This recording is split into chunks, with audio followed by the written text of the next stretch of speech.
Hello welcome back guys. आज हम पढ़ेंगे central idea of the poem keeping quite, जिसके राइटर है Pablo Naroda. Class 12 UP board के लिए फुल ट्रिक के साथ हिंदी में समझेंगे। चलिए शुरू करते हैं।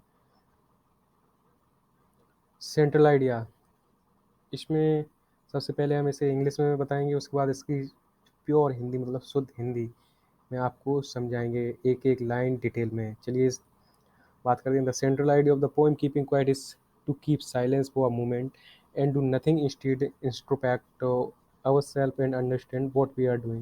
The poet asks us to stop wars, hate, population, killing of animals, and hurting ourselves, and spare some time to go deep into the soil. Silence is the universal language, and hence, as there will be no language barrier, we all will be one bond, have greed and hate. There will be unity and fraternity. The poet believes this is silence will change our perspective and thinking, because it is done doesn't mean inactivity but the patience like the nature.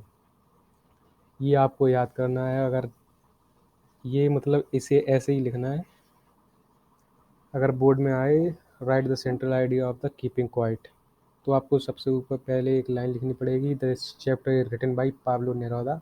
उसके बाद यही सब आपको लिखना है पूरा and to and. आपके 4 number पूरे पक्के हो जाएंगे। अब चलिए हम इसका हिंदी मतलब समझते हैं।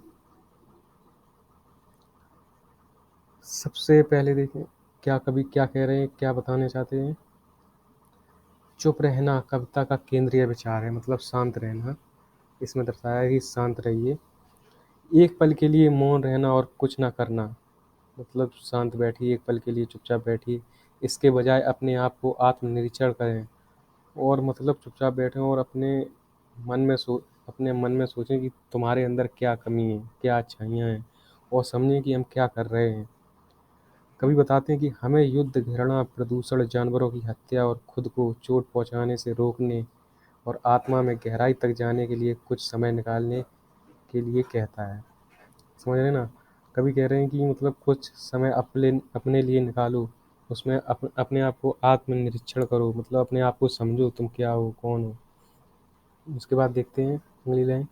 मौन सार्वभौमिक भाषा है और इसलिए कोई भाषा बाधा नहीं होगी। हम सभी एक होंगे, हमारे पास लालच और नफरत नहीं होगी, एकता और भाईचारा रहेगा। कवि का मानना है कि मौन हमारे दृष्टिकोण और सोच को बदल देगा, क्योंकि इसका मतलब निष्क्रियता नहीं बल्कि प्रकृति ही का धैर्य है। मतलब कवि ये कहना चाहते हैं कि हमें शांत रहना चाहिए।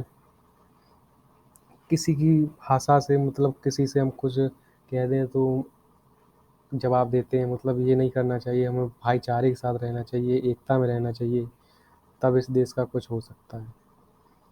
इससे हमारी सोच बदलेगी अगर हम भाईचारे के साथ रहेंगे। ये सेंट्रल आइडिया, ये इसका हिंदी में अर्थ है, आप देख सकते हैं। अगर आपको ये समझ में नहीं आ रहा तो इसका एक और सेंट्रल आइडिया है जो कि मैं अभी समझाने जा रहा हूँ आपको। बहुत ही सिंपल है, उसमें सिर्फ 2-3 लाइन है, पर ये आप लिखेंगे तो आपको फुल मार्क्स मिलेंगे। उसमें हो सकता है कि आपका एक आध नंबर इधर उधर हो सकता है, इसलिए, पर वो है बहुत ही सिंपल। देखिए उसे भी देखते हैं। इसमें उसमें ये लाइन सबसे पहले ऊपर जो लाइन लिखी हुई है, keeping quiet by author Pablo Neruda, ये उसमें आगे चिपकानी है, मतलब यहाँ से लेके उधर लिखनी है। उसके बाद वो सारा लिखना है। इसमें समझते हैं क्या है। The central theme revolving around the poem is peace, humanity and the brotherhood. The poem start off with the poet requesting everyone to count to 12 and keep still at the same time. अब इसका हम हिंदी मतलब देखते हैं, हिंदी में मतलब क्या होगा। कविता के इर्द गिर्द घूमने वाला केंद्रीय विषय शांति, मानवता और भाईचारा है। कविता की शुरुआत कवि से होती है, जिसमें सभी से 12 तक गिनने और एक ही समय पर स्थिर रहने का अनुरोध किया जाता है। ये इसका हिंदी में अर्थ है, ये इसका सेंट्रल आइडिया है। इसमें क्या बताया कि 12 सेकंड या 12 तक गिनती पढ़ें, उसके बाद एक जगह पर शांत होकर खड़े हो जाएं और अपने बारे में सोचें। मतलब है वही, वो इलस्ट्रेट करके दिखाया गया, ये शॉर्ट में समझाया गया है।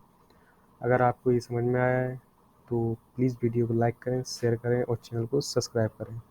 Thank you for watching.